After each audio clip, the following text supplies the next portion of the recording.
This is Brainsmasher, and thank you for watching this review. I hope you pick up this album. I know it's been a while. I've shot a collection update, but it's just kind of sitting in a pile there. I don't really like it. I don't feel like I've been able to listen to anything other than Warlord. Let's just get it out on the table here. So I'm shooting this review video in the hopes that, one, you will listen to Warlord and maybe pick up this tribute album. But number two, in the hopes that maybe I can stop listening to Warlord. I've never been further down a fucking rabbit hole, and I cannot escape. I'm obsessed with Warlord. We're listening to Warlord. Every morning when I wake up, some different Warlord song is in my head, and I'm sick of it. Luckily, there's been a tribute album released a couple of weeks ago, and it has been just like the bookend, hopefully, to this era of my obsession with Warlord. It's kind of weird. I was made a fan of Lordian Guard probably 15 or 20 years ago by my good friend Ron. And I've always loved Lordian Guard. But it's taken me quite a while, I guess, to just kind of bother warming up to Warlord. So we'll get into that. But it's just kind of weird that this is a band that's kind of just like always been sitting there. And it's just been time, I guess, for me to just run through their discography, which is very, very brief. So this tribute album, which is called A Crack in the Sky, is such a crucial bookend to the end of Warlord. If you don't know, Bill Tsamis, the guitar player of Warlord, passed away about a year ago. And so this label, Pitch Black Records, has put together an extraordinary tribute to Bill Tsamis. It's worth understanding why this isn't just a tribute to Warlord. So we'll get into the discography a little bit. But this thing compiles some amazingly talented bands playing songs that are already amazing by Warlord and Lordian Guard. So I don't know, I guess I just don't really understand what the general consensus is on Warlord out there for a lot of people who may not be initiated to their discography. They have a ton of releases, but in my opinion, and I think it's kind of the general opinion out there, that so many of their releases are completely redundant and not even worth bothering with. So you can look up Warlord on Metal Archives and see just a ton of best of and demos and compilations and things, but essentially their discography is very, very brief for the years that they've spanned. In 1984 they released Deliver Us, which is a 6-song EP. This is the High Roller Records reissue. Comes with a bonus 7-inch, amazing release. So 6 songs in 84. And then in 1985 they released The Cannons of Destruction Have Begun, which had 3 new songs and 3 old songs. But this is considered kind of a full length, but it was intended to be made as a live album, which was an answer to the criticism that they didn't play live. They were from Los Angeles in the early 80s, around when your Motley Crues and your Warrants and stuff were coming out. So this is a fake live album. It's just a studio recording, and it came with a video of them performing these songs for no crowd, with a fog machine that dies out in the second track. It's charming. Warlord's songs are so memorable and super well orchestrated, and I think they have an influence and footing in some more orchestral arrangements like Paganini and Bach. And Bill Tsamis' guitar playing and songwriting is just phenomenal. Also, I am obsessed with the drumming of Mark Sonder. Mark Sonder, after this album, went on to play in Fate's Warning from 85 to 2003, somewhere around there. Mark Sonder's playing is just the perfect accompaniment to Bill Tsamis' just incredibly memorable and thoughtful and melodic and just heartfelt guitar playing. It's melodic and harmonious, as you can hear right now. By the way, this is Summerlands playing Lost and Lonely Days, which is one of the newer songs that came out on this one. So the band just kind of had a weird discography, three songs, and then back in 2003, they put out this. It's kind of a best of, but it's actually just those songs with two new songs, and they're sung by Joaquin from Hammerfall. It's a weird release, and it's considered a new full length, but it really isn't. So you've got these 6 songs.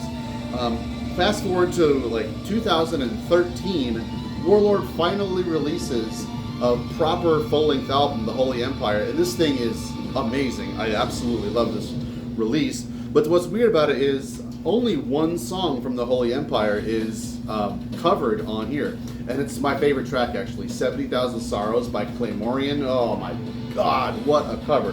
The vocalist by Claymorian is unbelievable. So to explain, there's a lot of tracks on here that are not Warlord songs. So when Warlord went on a hiatus, if you will, from 85 to, I don't know, he did a solo project with his wife Vidon. I think they were married. Lordian Guard. So that was like, this was my entry point to Warlord, and I have been obsessed with the songs of Warlord for much longer than I have been with Warlord. These are also High Roller reissues. High Roller did just an insanely extensive reissue campaign of both Lordian Guard full lengths as a 2 CD reissue of Deliver Us. There's also a 2 CD reissue, I think, of Cannons of Destruction with tons of demos, bonus material and stuff like that.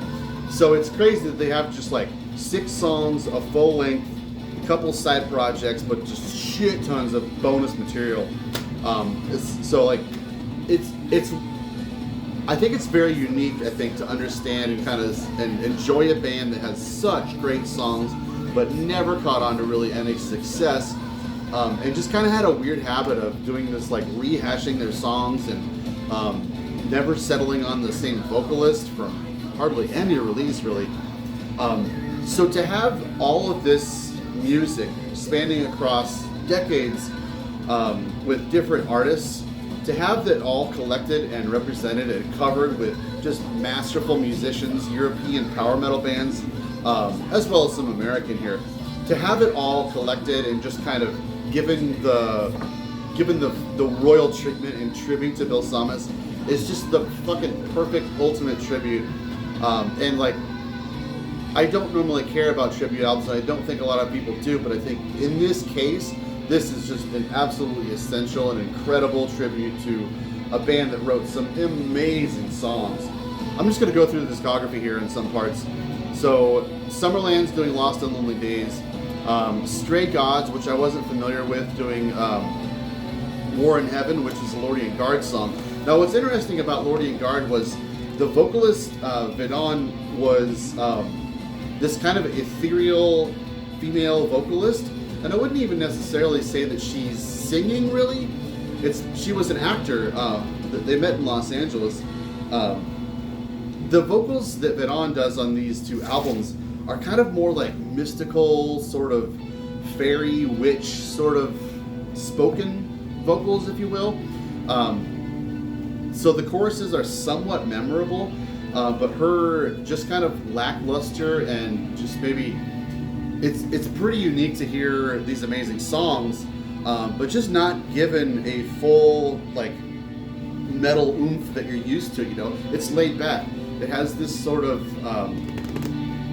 just approachable quality to it that I find really endearing. I've been obsessed with these albums so much, and so to hear these songs given a completely new context, real drums, a vocalist that just blasts and soars melodically through the skies.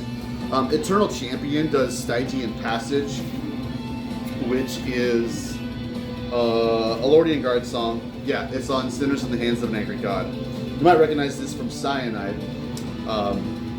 Yeah. So we've also got Twisted Tower Dire, which is an awesome American power metal band doing Mrs. Victoria, which is actually a Warlord song that was only featured on the Metal Massacre 3 compilation and never on an album. So this stuff is just so scattered among so many different releases. It's just such a value to have all this stuff just compiled on this release. By the way, this is also on LP. And then you've got Claymorian with 70,000 Sorrows, which is the only song represented on the Holy Empire. What's also kind of funny about my journey with Warlord is that I started with Lordian Guard, and then I picked up the Holy Empire. And I've had this for maybe 5 or 6 years. So it's weird that I started with their final album and then dug into their earlier stuff.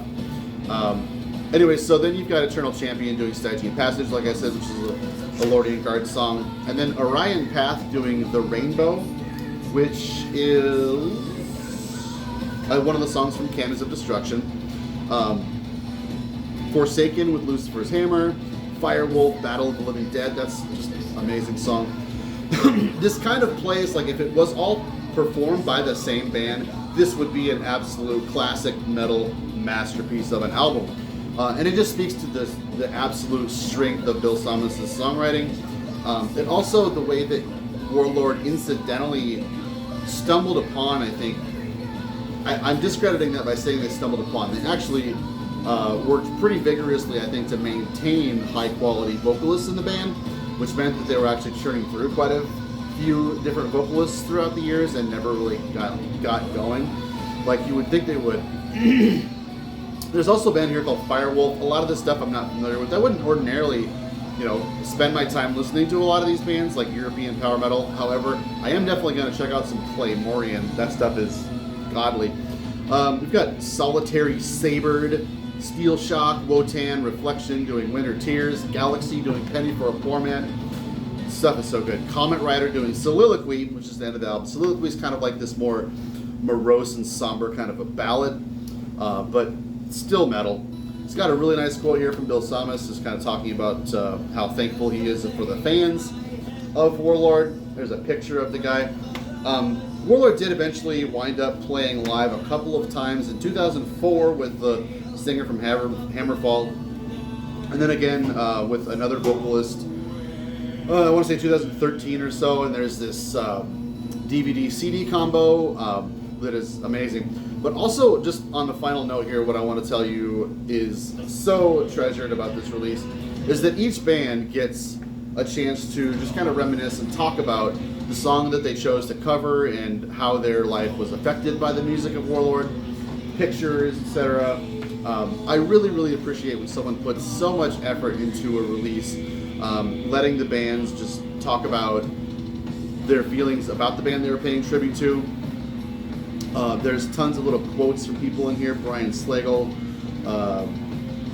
Jack Starr from Burning Steel, Rick Anderson, who used to be in Warlord, Giles Lavery, Tom Phillips from While Heaven Wept,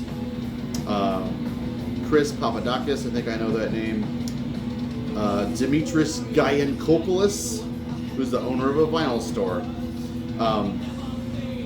I just love how these guys, ooh, that's a great band photo right there. Thank you in closing to Pitch Black Records for putting this thing out. This thing is an absolute essential end of the chapter for Warlord. It's such a wonderful statement piece for a band that leaves behind an amazing legacy of just timeless, perfect, melodic, catchy music that is so inspired and interesting. You've got to check out anything by Warlord. Start here if you must. If you're a fan of Hammerfall at all, I think this is a great place to start. And these High Roller reissues are so high quality. Whoa. Even look at this band photo here. Killer. I don't think I've ever had a vinyl release that has a band promo thing with it. This comes with an extra Warlord 7-inch with Mrs. Victoria. Ah, so good. Okay, so I digress. I will stop talking about Warlord in the hopes that I can pass the torch on to you, and you will listen to Warlord by picking up this tribute by Pitch Black Records. So great. I recommend picking it up on Bandcamp because right now I'm streaming it on Bandcamp because I can't find the disc because I'm a fool. I'm playing it somewhere else in the house. So get on board with Warlord. We'll see you next time. Thank you. that was a great video. And it was made possible mostly by me, but also thanks to the never-ending, undying love and support of my Patreon subscribers, some of whom are... If you would like to be a part of supporting my channel and encouraging me to make more content that's as good as the one you just watched, join the Patreon. It's $6.66 a month, and I would appreciate your support. Thanks for watching either way.